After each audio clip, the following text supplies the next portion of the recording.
Hey, what's up guys, so knows best here. We're less than a week away from WWDC, which is the worldwide developer conference that Apple holds every single year, where a lot of people in the Apple community get together and Apple shows off the latest software and the latest hardware they're going to be bringing out. So this is kind of like my prediction and my rumor roundup for it. And the first things I'm going to talk about are guaranteed that to be shown at this event. And the first one of those things is macOS 10 Line, which is the brand new update to the operating system that runs on Mac computers. And so this is going to be pretty interesting because I did download a developer preview of one of my iMacs here. And I have to say it is going to be pretty fun to use some of the UI tweaks and some of the things like AirDrop to be able to wirelessly share files and stuff between computers, kind of like Dropbox for your Mac, but integrated into the OS itself. And it's just a lot of cool things that's going to be inside of it. I made a video going over it, so hopefully I'll remember to put an annotation here somewhere. But that's going to be pretty cool. But I'm really interested to see what the price point is going to be for macOS 10 Line. As you know, Snow Leopard is only $29-30, so they can get macOS 10 Line down to about $50. I think they're going to have a winner there. The next thing they're going to be guaranteed to be talking about is iOS 5, and this is probably going to be the most important thing because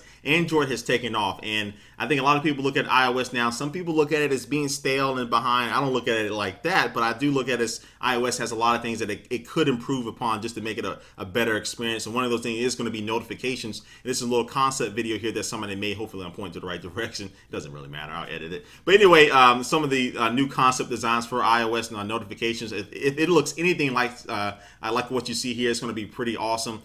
Plus maybe some widgets like some people want, some more lock screen information. But I really think they're going to give you a little bit more customization than what we've been used to as far as the iOS platform. That's going to be a winner there. And also too, they'll probably be showing off the final version of Final Cut Pro 10, which they had a little event before, a little preview event a few months ago, but they said they had even more to show, and that wasn't even a final build, and which is a lot of people were already excited about this new Final Cut because it looks a little bit more similar to iMovie, and it's going to be a little bit more easier for people to jump into and start using instead of the regular Final Cut Pro that's out right now, which may be pretty daunting to some people, including myself. But Final Cut Pro 10 should be cool, and especially to get that price point just right, and that should be available to download in the Mac App Store. And also Apple may be talking about their new cloud music service. It's going to be similar to what Amazon is doing right now. So if you buy a song in iTunes, you'll be able to play it on any of your devices over the internet, through a web browser, just over the internet in general. And they have that, no matter where you go, you'll be able to access that music. And also maybe doing the same thing for video to maybe be a little bit more competitive to what Netflix offers now, because Netflix is available on every single thing now. So maybe Apple may be trying to get that market as well.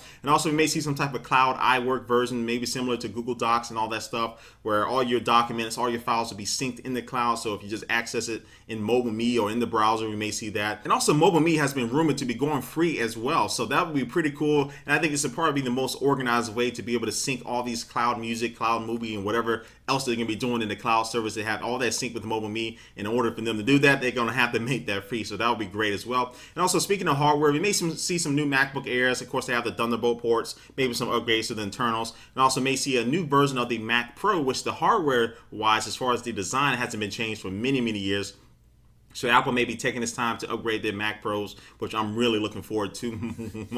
But anyway, and also lastly but not least, one more thing here is the brand new iPhone. This is the big kicker here. Nobody knows for sure yet whether Apple's going to be talking about this new iPhone. There's been rumors that it's going to be delayed to September or even later for this next generation iPhone. The only thing I can think of is because Apple has to make a lot of these iPhones. iPad 2s are still out of stock in a lot of places, still like a 2-week wait online.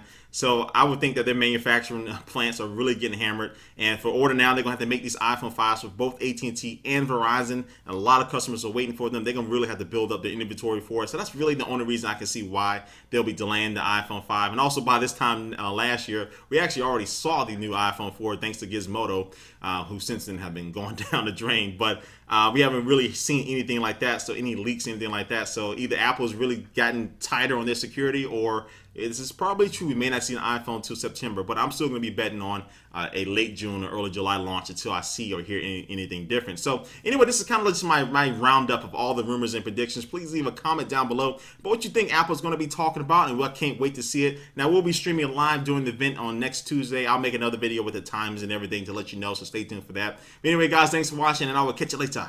Peace.